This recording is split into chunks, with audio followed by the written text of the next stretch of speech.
ఈరోజు రాష్ట్రంలో యావత్ పోలీస్ వ్యవస్థ నారా చంద్రబాబు నాయుడు గారి కబంధ హస్తాలలో చిక్కి చెల్లమైపోతా ఉంది.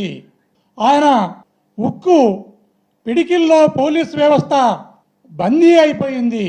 పోలీసులు వారికి వారే బేడీలు వేసుకునే దరిద్రము పోలీస్ వ్యవస్థకు దాపురించింది.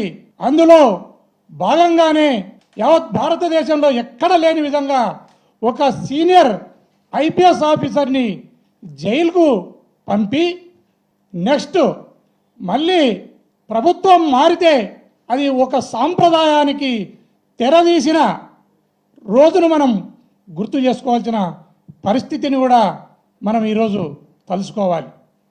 మనం బాగా గమనిస్తే మన దేశం యావత్ భారతదేశం అన్ని ప్రాంతాల నుంచి అన్ని ప్రాంతాలలోని పౌరులు ఆయా రాష్ట్ర ప్రభుత్వాలు అందరూ కలిసికట్టుగా ఈ దేశం యొక్క సమగ్రత కోసం సార్వభౌమాధికారం కోసం పాకిస్తాన్ మీద యుద్ధం చేస్తూ ఉంటే కూటమి ప్రభుత్వం మాత్రం మా వైఎస్ఆర్ కాంగ్రెస్ పార్టీ మీద యుద్ధం ప్రకటించింది.